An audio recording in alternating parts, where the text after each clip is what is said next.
If you want a little wisdom, listen to Rabbi Brian.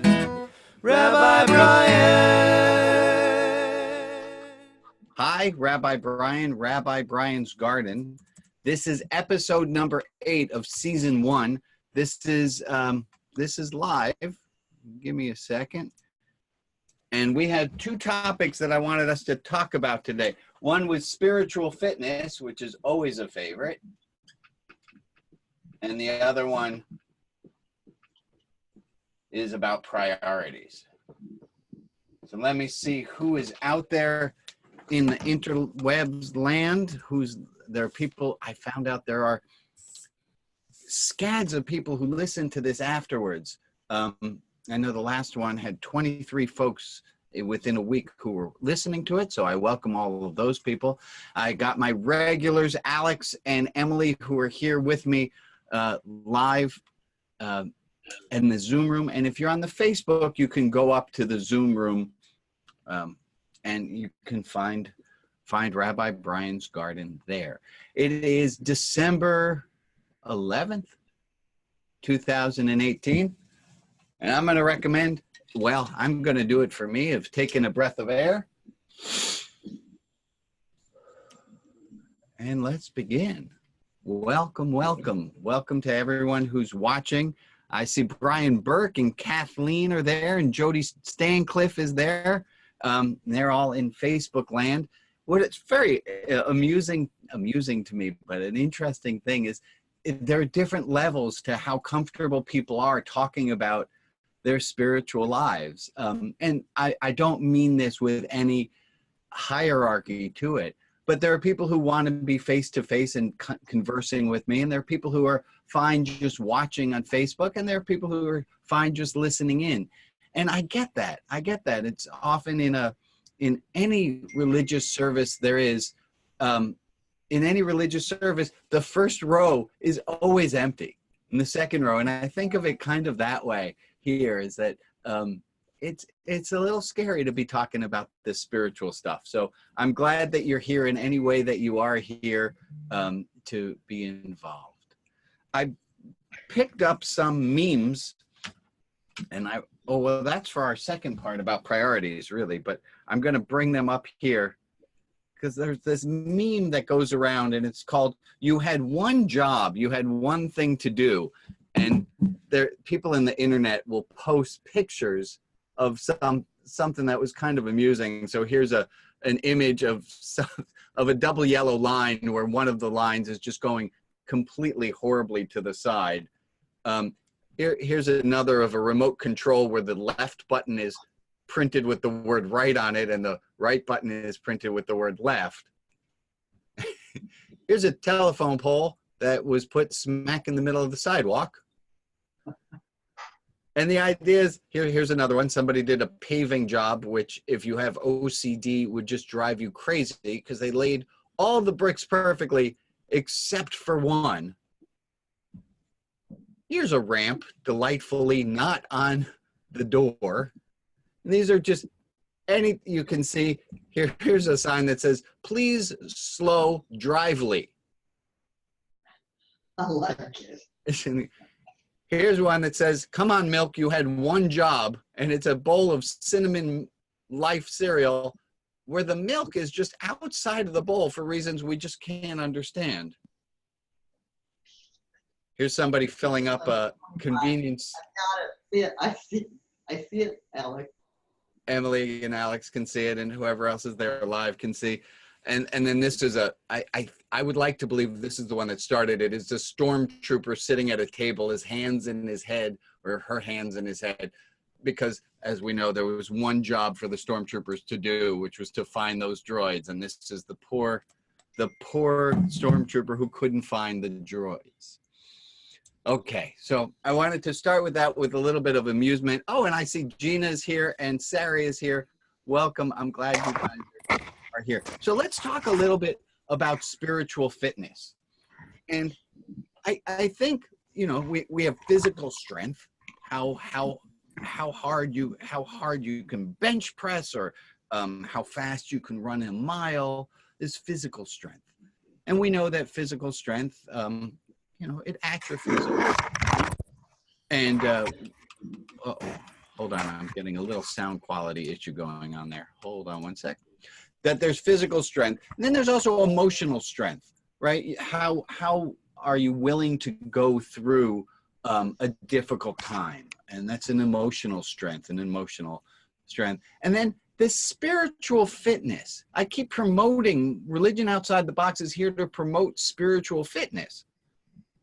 Well, what exactly is that? What is spiritual fitness? It's how well your prayers are answered by God? I always thought this was such a funny thing that in rabbinical school, I took a prayer class. And what an absurd thing. Was a congregation not going to hire me because I got a B+ in prayer? It was a pass-fail course, by the way, because I think the powers that be knew that's showing that you got a D in prayer would look pretty funny to a future employer. But spiritual fitness, we could say someone has spiritual fitness because they have certain qualities. And I'm going to ask, oh, look, I see Michael Adam Latz has just joined. Hello, Rebbe. And Gina's just gone to video. Hey, good to see you. And Fred is there. And Raymond Torres, and wonderful. And I'm going to ask you, what would be a sign of spiritual fitness? Somebody who is spiritually fit should be less likely to blank than someone who lacks spiritual fitness. Somebody who is spiritually fit is less likely to blank. Oh, this is live, right? So what would you put in? People who lack spiritual fitness would be less likely or more likely to what? I think I might have said it different ways, which as an instructor is terribly confusing. So let me restate that in one way. People who have spiritual fitness would probably not blank. Let me say it that way. So people with spiritual fitness, if you have spiritual fitness, you probably won't blank. And somebody give me like some sign from the universe. I can see a bunch of you, and I see you on Facebook Live, which is on about a 12-second delay. So you got to type really fast there to catch up. Oh, that reminds me of a joke. Bartender says, "We don't serve time travelers." And then a time traveler showed up. I thought that was kind of amusing, but I'm just going to leave that. That feels like it fell totally flat. I thank you for a little bit of smiles there. Not what I was going for, but we'll do it. Oh, and I see my sister is messaging me while I'm doing this. So hi, yes, Sari, I see you. I'm glad that you're here. And yes, next time it would be nice if I had the link on the website, but I'm not ready for that. People who have spiritual fitness are less likely to, what do you got, Gina? Lose hope. People who are spiritually fit are less likely to lose hope. And I'm going to translate that, lose hope. I'm going to say that they are less likely to lose hope. That's fantastic. Alex, what else you got? People who have spiritual fitness are less likely to Worry. Are less likely to worry, which might be related to losing hope. People who have spiritual fitness are less likely to, what else do we got? People with spiritual fitness are less likely to, I'm going to add one in. I'm going to say hate. No. Right? Maybe, what else would you add into this list? People with spiritual fitness are less likely to lose control. Lose control. Get angry. They're less likely to lose control, and less likely to get angry. 50 points apiece. Everyone's winning so far. People with more spiritual fitness, let's go on the positive side now. People with more spiritual fitness will have more hope, will worry less, will hate less, possibly love more. People with spiritual fitness will be less angry and will be more controlled.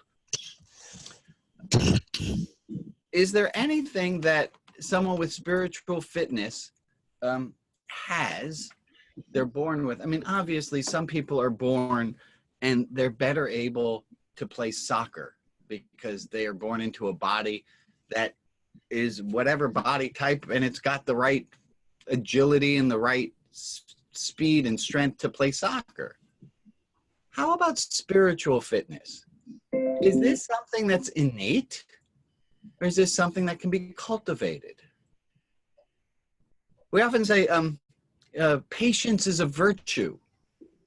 And I think about all of the virtues, and all of the virtues, I'm not going to ask this as a question, I'm going to say it definitively, declaratively.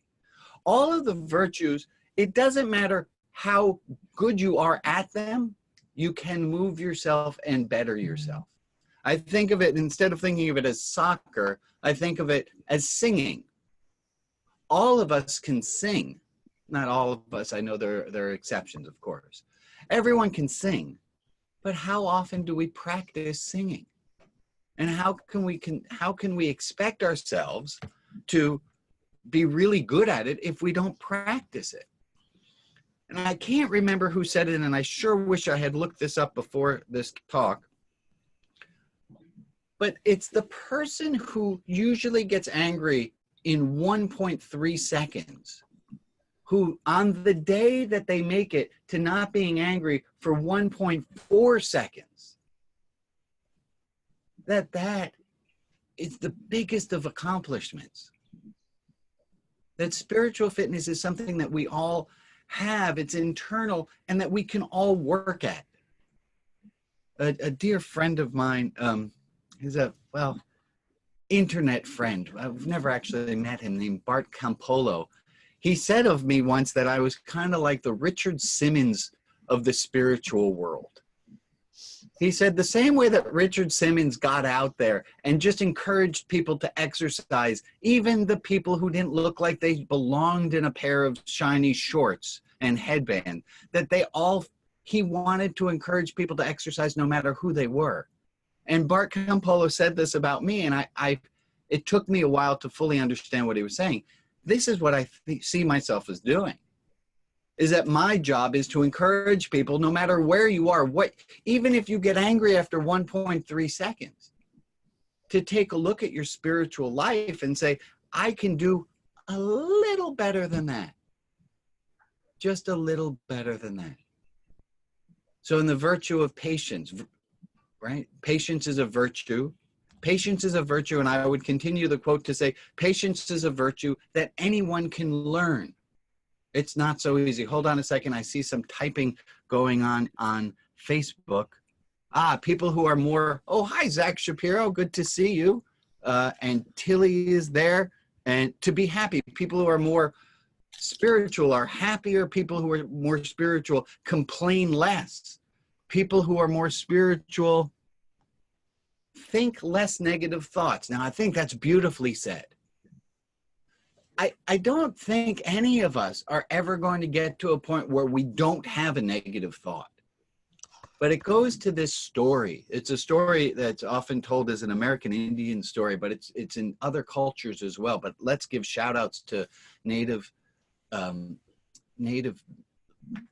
nations of this country and in Canada as well. And the story is that a grandfather is talking to a grandson. And the grandfather says, within us, there are two wolves, always, the wolf of judgment and the wolf of compassion. And they're forever in this fighting at each other, compassion and judgment, they're fighting at each other all the time. And the grandfather says, my grandson, you must be careful always. And the grandson says, well, grandfather, which one of the two wolves wins? And the grandfather says, whichever one you feed. Whichever one you feed. There's a story in Jewish tradition that says that Elijah had an opportunity to talk with God. It's a very old midrash, and it says that Elijah asked God, what prayer do you pray yourself? That's an interesting question to ask. And what Elijah says, God's response was, was that I pray, this is God speaking for God's self, according to Elijah, according to Jewish tradition, that God prays, may my attribute of compassion always outweigh my attribute of righteousness. And I think that's for us too, to have spiritual fitness, to be spiritually whole, is to see that we can choose which one to feed. We talked last week or the week before about gratitude, and how gratitude is the number of times you're thankful minus the number of times you complain. And you have a power within you today to be more thankful, actively, consciously more thankful, or unconsciously more critical. And whichever one you feed, you are going to wind up at the end of the day having fed that one. So spiritual fitness, it's there. All of us could have more hope, less worry. All of us can lose control a little less if we feed that, if we see it as something we want to do. Good. And I'm looking on the Facebook, and I got from Aunt Maureen, because that's how I remember her from the wedding that I did, and that's how she called herself. And she just wrote, "Makes sense." So I thank you for that. And by the way, lady, you still owe me $1. Because I promised her that I would say some shout out to her during the wedding ceremony if she gave me $1 afterwards. And you owe me $1, lady. Okay, good. Let's take a breath of air. Spiritual fitness. Any questions from the people who are with me live or the people on the 12-second time travel delay?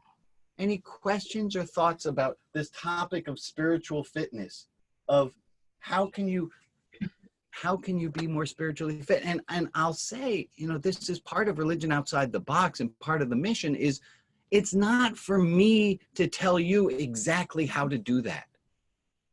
I can give you the ideas like the gratitude, but I'm not going to tell you you have to do this or you have to do that, because you're all autonomous adults and you got this. Questions that we have at this point? I'm going to take that as beautiful. We're ready to move on. I'm going to ask everyone to do something, and it doesn't matter if you're just on audio, you can still do it as long as you can clear your both hands. If you could clear your both hands for a second, I'm going to ask you to take your right hand and place your right hand on your left ear. And take your left hand, this is kind of silly, and put it on your nose. So you have your right hand on your left ear and your left hand on your nose, and you're going to clap and then switch hands. So your right hand winds up on the left ear, your left hand winds up on your nose. How'd that go for you? Ready? 1, 2, 3, clap and switch. Which is which? That was just for fun. That's just for fun. Right now, wait a second. It wasn't just for fun. Most people can't do that. You couldn't do it. Nobody in the course of me doing this, and I have done this hundreds of thousands, maybe thousands. I've done it hundreds of times with thousands of people. I have yet once to see anyone who grabbed both of their ears, who lost their nose completely. I have yet to see anyone do this and get upset. No one gets upset that they can't do this stupid trick. And that's my point. The same with your spiritual life. People who are more spiritually fit have more compassion towards themselves and others. People who are more spiritually fit have a way of looking at their own shortcomings and failings with a sense of humor. And I'm going to ask you to do, if you wanted to be better at doing, oh, hi, Dawn Buth. Oh, hey, Kathleen, glad you thought that was funny. If you wanted to be able to do this, moving your hands back and forth, let's say you wanted to do it for whatever reason it was, you wanted to learn how to move your right hand from your left ear and your left hand from your nose. If you wanted to learn how to do that, how would you do it? There's one word, and I know you're all thinking the same word that I am. Practice. Exactly. Practice. If you wanted to do this, how would you do it Practice. If you wanted to get less angry, if you wanted to have more joy, if you wanted to have less hate, how are you going to do it? Practice. Practice, yeah. And it astounds me, and breaks my heart how many people have to practice being kind to themselves and to practice being kind to others. But I promise you that you can do it. And the rewards of doing it are great. The downsides of doing it are also great. I don't want it to sound like this is a panacea and everything's going to be wonderful. There's downsides to not getting angry. The downside to not getting angry is you lose the joy of blah. There's something really cathartic about letting go. Go ahead, Emily. You were saying something. And of being right. Right, correct. There's something really joyous about saying, this is right, and I'm going to go to the wall for it. And I'm right about this. Say it again, Emily. I love being right. We all love being right. And this goes to something that if one of the more popular videos that I did, it was called My Advice to My Niece Ellery. And in it, I talked to her, I talk about a moment I had with her where I asked her, Ellery, would you rather be right or would you rather be happy? Oh. And Alex, what do you got, my friend? I was going to say that there is an absolutely exquisite joy in being able to say, I told you so. Oh, it's delicious. Oh, God. Yeah. It's delicious. And oh, hi, Sylvia Lezak, who just joined. And it's delicious to be able to say, I told you so. But I can tell you from having been a high school teacher and being a parent now, nobody learns in shame. And for me to tell my children, you know, I told you that was going to happen, all that does is it shames them. I can't do that anymore. If I'm going to take the higher route to be more spiritual and to be more compassionate towards myself and others, I have to lose the joy you were talking about, Emily, about being angry. And I have to lose the joy you're talking about, Alex, of saying, I told you so. Yes, I'll gain inner peace, but am I willing to? Wonderful, wonderful. I want to talk about this second part of today's topic of priorities. But first, oh, Sylvia said hi back. Hi. I want to take a moment right now before we talk about priorities in religion. I want to take a moment to thank you. This has been Rabbi Brian's Garden Season 1. This is the 8th episode. If you were here for the first episode, you'll know that it's changed a lot. And what I've discovered is I can hit 2 topics in 25, 30 minutes, which is wonderful. And that's all I want to do. But I didn't know that at the beginning. And I want to thank you for sticking with me and for listening to me, because this is how things grow. It's organic. It's wonderful. So thank you for being a part of this. Priorities. I started at the beginning by showing these memes, these little funny bits of you had one job to do. Here's another one. It's a American flag, and on it it says made in China. All of these little funny things of you had one job to do. It's the image of a school. They did a Snickers ad once where a guy had just finished painting the end zone in a football field, and he said, well, that's wonderful, but who are the chefs? Because he left out the I in Chiefs. And that you had one job to do. And here's what I want you to think about. If there were a cosmic grading scale, it's just a thought exercise.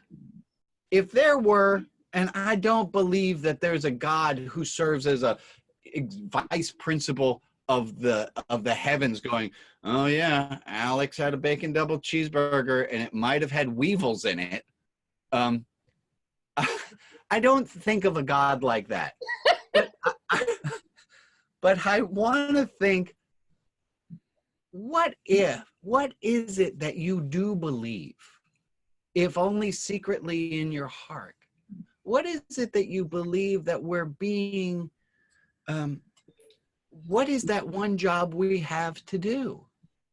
And there's a story by Hafiz, oh no, it was by Rumi. So I apologize. There's a story by Rumi, and he says, it's as though a king has asked you to go into the land and perform one task. And on your route to doing that one task, you perform 99 of the most giving acts in the world, but you failed to do that one thing that the king had asked you to do. Could you consider it to be successful?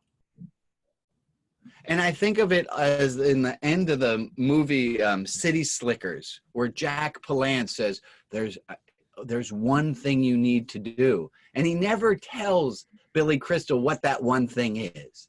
And I think of this the same way of, there's one thing that you are being asked to do in this world. You had one job to do. I think last week I spoke about Rabbi Susia, and Susia is Z-U-Z-Y-A. People asked me afterwards because they wanted to look him up. Rabbi Susia was dying, and on his deathbed, he was asked, are you worried that God will judge you? And he said, I'm not worried God will say, why were you not more like Solomon, or why were you not more like Moses? Susia says, I'm worried that God will say, why were you not more like Susia? What is the one thing that you are being called to do? What is the one thing we are called to do? Is it that you believe that God has commanded you to keep the Sabbath every week? And if so, you better do that. Is the one thing that you believe that you are supposed to do in this world to love other people and to love yourself? If so, you better do that. Is the one thing you were asked to do in this world to make as much money as possible? If so, you better do that. Is the one thing you have been asked to do reflect the light and love? I don't know what that one thing is for you, but I hope that you continue to do towards it. And I think it ties us back in towards spiritual fitness, is that we need to do these things so we can be more spiritually fit to do these, to become more who we are meant to be, so we can accomplish that one task.